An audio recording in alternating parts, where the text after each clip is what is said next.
Technological advancement is moving at a staggering pace, and these days we see many companies allocating significant capital to digital transformation that impacts customer experience. But our guest today, Mr. Arne Gast, a partner at McKinsey & Company, says that leaders must improve their employees' experiences as well to create talent-first organizations that can thrive in the digital age. I'm Mitzi Borromeo, covering for Pinky Web, bringing you an all-new episode of Ayala POV.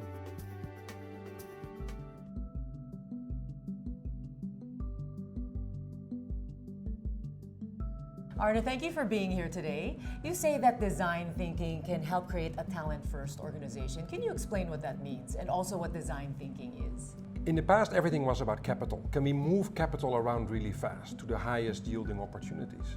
But now the question is, can we move talent around to the highest moving opportunities?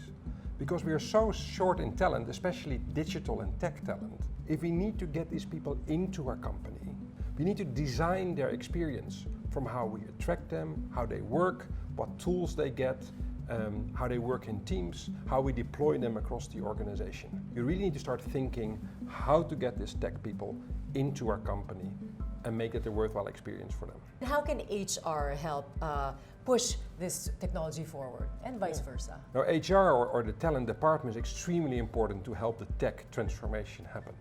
Start taking a 3-5 year view backwards and thinking, if all our digitization plans go through, how many tech people do I need? Also, how many people will be automated their jobs and how I'm going to find new jobs for them?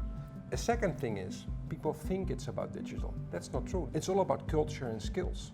So HR has to help, if you want to go agile, how to really embed that culture, how to help the leaders learn how to lead the squads and tribes, and how to build the skill for people to stay relevant. Now, why is it important for the longevity of the company that digital transformation happens both outside and within the organization? Everybody's having big plans to do tech outside, digital journeys for all our customers, using data in Industry 4.0. But when you look inside, it's becoming a museum of the past. Of course, we should focus on customers. That's where the oxygen is for a company. But if you do it in year 2, in year 3, in year 4, the outside world becomes singing and dancing. Yeah. And that's where people on the inside world are like, how can we make such beautiful stuff out there? It's all high tech, but when I need to fill a form for my HR, it's just a flaky form. It's just 70 steps. So we have to make sure the inside keeps up with the customer grade applications outside, otherwise people don't like to work for it anymore and we lose productivity. If there's one bit of advice you could give companies who are just about to jumpstart this transformation from within, what would that be? This is not about you. I think skilling people up for the technical revolution that is coming is a moral obligation. We have to make sure that all the people who we employ are part of this journey. Either to be employed here with new technical, analytical, 3D skills, design, or that they can find a great job somewhere else. The second thing is, are you part of this journey yourself? Because most leaders I know, they can talk about digital, they talk about agile, they talk about big data. And you talk a nice thing about Bitcoin, did you buy one? Design thinking, do you know how to go in deep empathy and map a journey? And can you play with analytics and can you check if the analytics and the algorithm works? So you better start skilling up. Yeah. Back to school.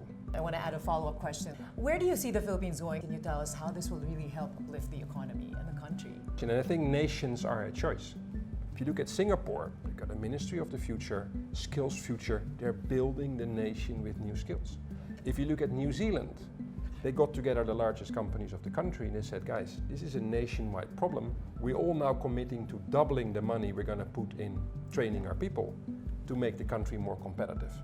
And I think that's where the Philippines has to think. Is this a thing of a company, you fix it out yourself? Will industries together work? Or big groups like Ayala, how can you play?